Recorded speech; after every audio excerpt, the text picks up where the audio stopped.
All right, here I am in my barn in the bait making headquarters, we'll call it, of the Blind Sow. So welcome to the Blind Sow YouTube channel. So here I go. So I've done this a little ahead of time so I don't have to try and waste a bunch of time measuring these alls. I know you guys don't want to see me measuring, weighing out the ingredients, but this is a high vis soluble, somewhat soluble. It's not as soluble, but it's going to pump out attraction the whole time it's going.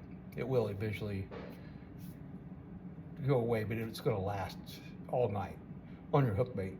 On my hook bait, actually, because this is for me. I'll make for the bells. I want to make it a 100-gram batch because I'm going to make a bunch of these hook baits. So this one here, I've added egg white powder, protein powder, to make this to make it hold together better than my freebies that'll dissipate within a few hours. I did a video for a 3-hour breakdown of them, and they were still a good bit left, but they had broke down on the outside edge a lot, but there was still good hard core in there, a good bit of it. At least half of it was left, I'll bet. But it was still breaking down. It's still putting off attraction. But anyway, this is from a hook base to hook use in the middle of it, and I want it to be high attract. I like bright colors. I'm not making these pop-ups. These are going to be bottom baits, so it's unusual, I know, for most people to do high vis bottom baits, but that's what I'm going to do. I could make a cork ball, because I got cork balls, and I could wrap some of this paste around it, make a couple of them just for, in fact, I probably will. I think I'm going to do that. But I'm going to mix this up and show you how it's mixed up. I might even roll them, but these I roll by hand. They are not specific size. I don't use my roller here to roll them with. I'll roll these by hand to whatever size I want. Might do some small ones, some big ones, just different sizes to try when I'm out there. This is not a tried and true and proven recipe, but it's one I believe will work. It looks good. It's got all the right stuff in it. It's not super complex. So should be easy, I think. And there's ingredients that I have acquired here in the States. So this is a boilie recipe I'm using here in the States. Don't use boilies. You probably go out there and catch just as many with corn, I'm guessing. Maybe not. But I like making boilies, and I really believe they're a good bait. United Kingdom and other countries are using them for a reason, not just to hook the fishermen. They've learned over the years. They were using them before they ever started selling them for everybody. Regular fishermen started using them before they started selling them. And it's basically like a dough ball, except these are hard boiled so they stay longer. So without me rambling on anymore, I'll start adding these ingredients and telling you I've already weighed them up ahead of time. So let's get started. So here is my rice protein powder. This is a high nutritional value one. I'm not sure we really need that for this, but it's for, it'll help. If they eat it, they may come back for more of it, but it'll help attract them. That's 30 grams of it. So like I said, this is gonna be a 100-gram total dry mix. So 20 grams of milk replacer right here. This helps a little more, it just is something they like. Good visual appeal, good flavor. Something they know they like. CSL powder, something I don't see anybody using in this, but I don't know why. Very highly soluble. It's this is 20 grams of it, but this stuff helps it break down and puts off attraction constantly. I bought this in bulk from a place that I get it from here in the States. I got enough of this last lifetime, I'm gonna guess. Depending on how much I use, how much baits I actually use boilies. But 20 grams of this CSL powder.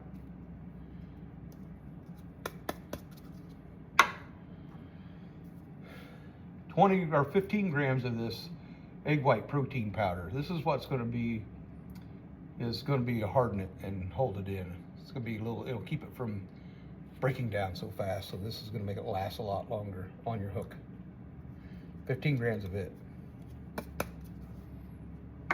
I get that at Amazon. Garlic powder. I'm using 5 grams of garlic powder to try and deter catfish. I've read and researched and say that garlic powder gets rid of it. I'm not real firm believer of that, but carp don't mind it. They like garlic too. So garlic is going in at 5 grams. A lot, it seems like, for a 100-gram recipe. When you got 5% of it. Green lip mussel powder. Now, to deter catfish, this one really throws me off. Del Hollow, where I'm going, mussels is a big part of their diet, their natural diet. Dang it. Only thing that bothers me is catfish, too, like mussels, but it's only gonna be in my hook base. My freebies, I'm not gonna have this in, so when they get close enough, and freebies are attracting from a long way off, they come in and they'll see this. I'm hoping this will be the final touch for them to come in and grab it and take aggressive hold of it. So 5 grams of green lip mussel powder. I think I got this from Amazon also.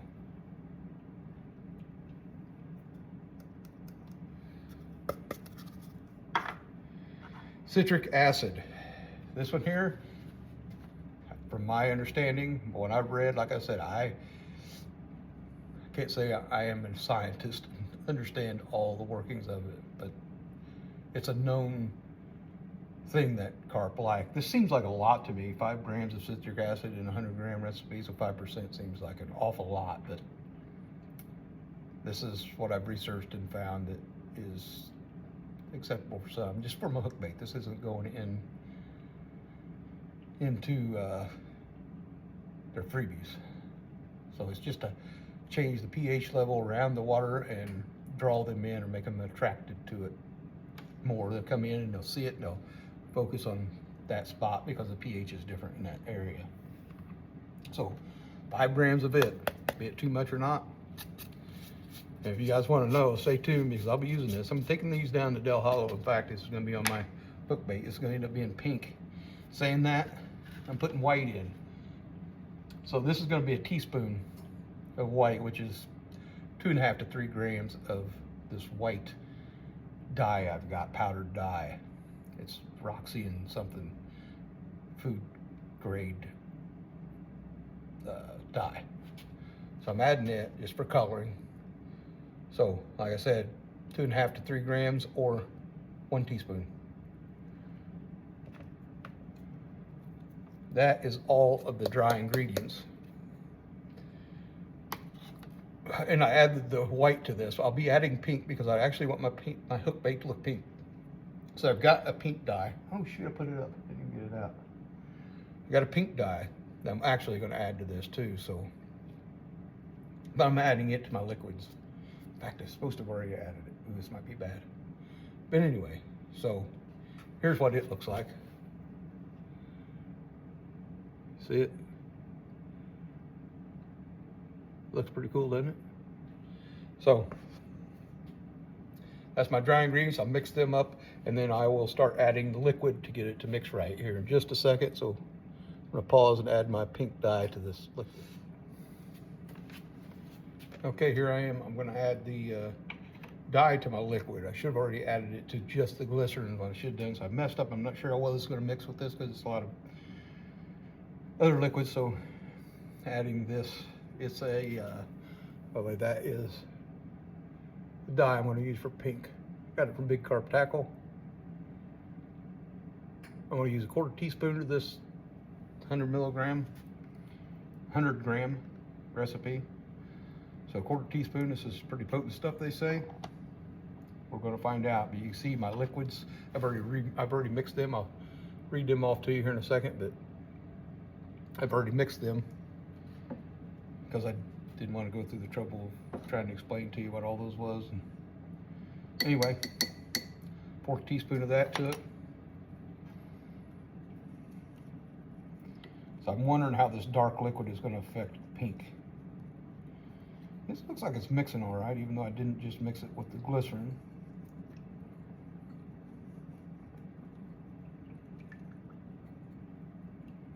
Yeah, I think it's mixing all right.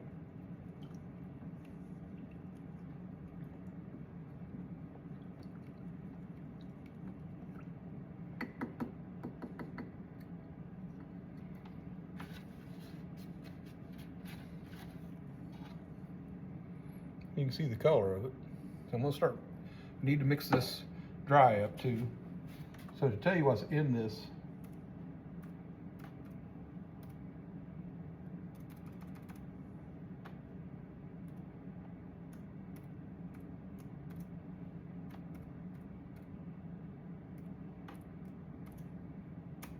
I'm gonna look at this because I can't remember exactly the amounts of all of the liquid ingredients I've added. But like I said, this isn't a complex recipe.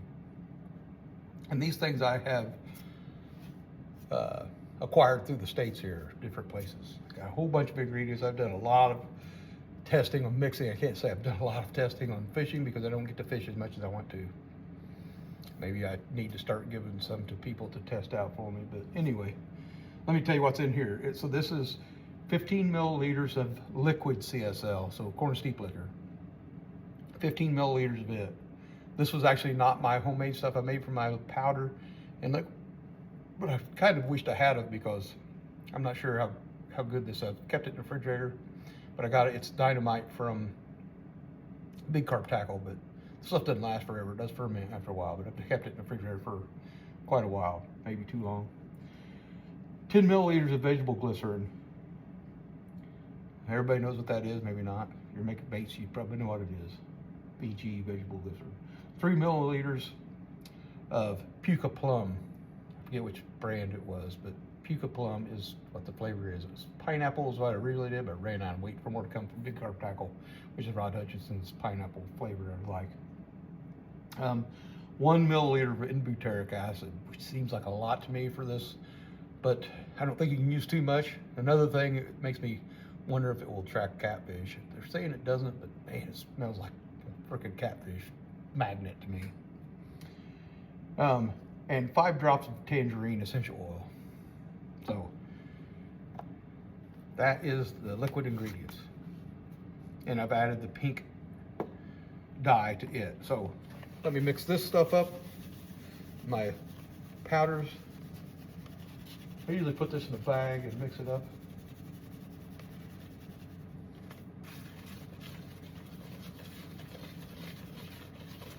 But I believe this will do just as well. I don't know, those kind of clumping up. I might have to, let me get this mixed and then I'll mix this back with you. I'll get back with you.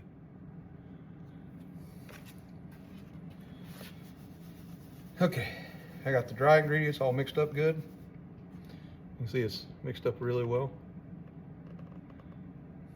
So let's start adding the liquid. Now I'll add this till I get the right consistency. I made this little stick here. I'm gonna try to mix it with that best I can. Now I'll get in there with my hands when it gets, but I am wearing gloves because this got N-Butyric and you can't get that N-Butyric hardly out of your hands. So we will start with this. We'll see how it goes.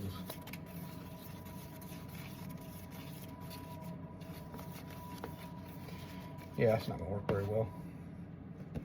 And I think I'm gonna end up needing more liquids. If I need more liquids, I think what I'm gonna do is just add, yeah, I ain't even close to enough. I will just add CSL to make up for the liquids that I need. Can't go wrong with CSL.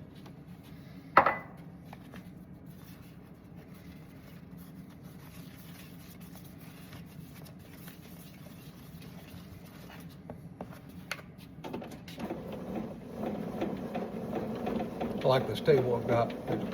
It's a woodworking table actually. Drawers in it. I use it for rolling and I actually use it for woodworking as well. But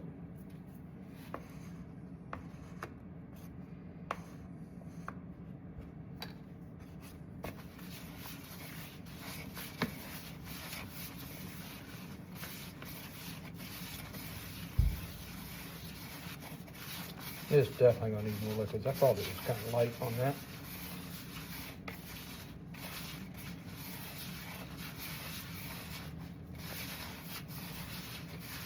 Second thought, might just add water.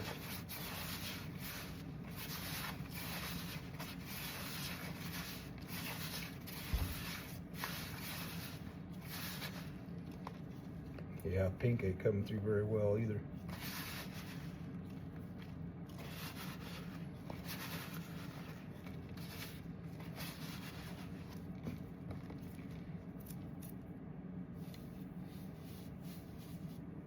my sleeves, get ready for this one.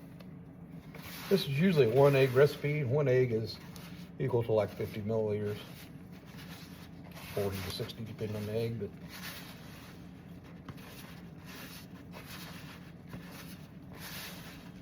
definitely not enough. And it looks like to me I need definitely more pink.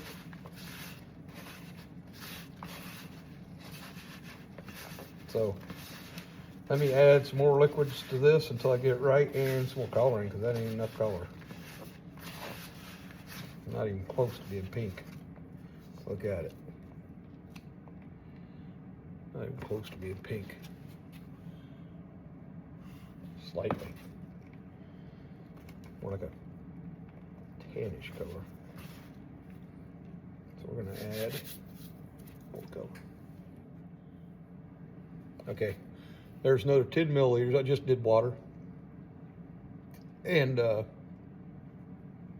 now that's a full teaspoon of pink dye. Mixed it up together, and it's gonna take every bit of this.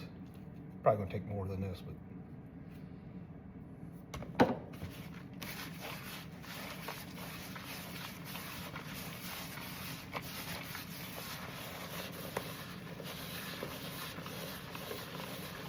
not going to be as vibrant of a dye as pink as I wanted. You see how it's all crumbly right now? I'm going to have to work that in, and I think I can make this all work together and possibly make it work to a thing, but I'm going to need more water, maybe even more dye, because I want these things to be bright pink. This isn't even close to what I want.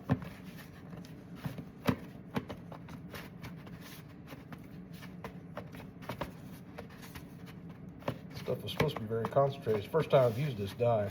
It's pink dye. Actually, the white dye too.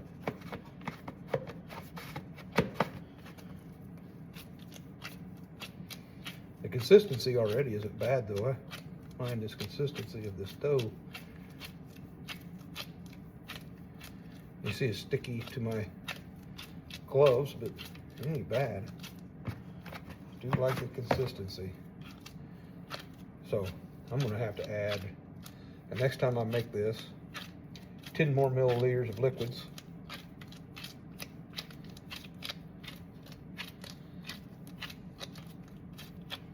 Gosh, and at least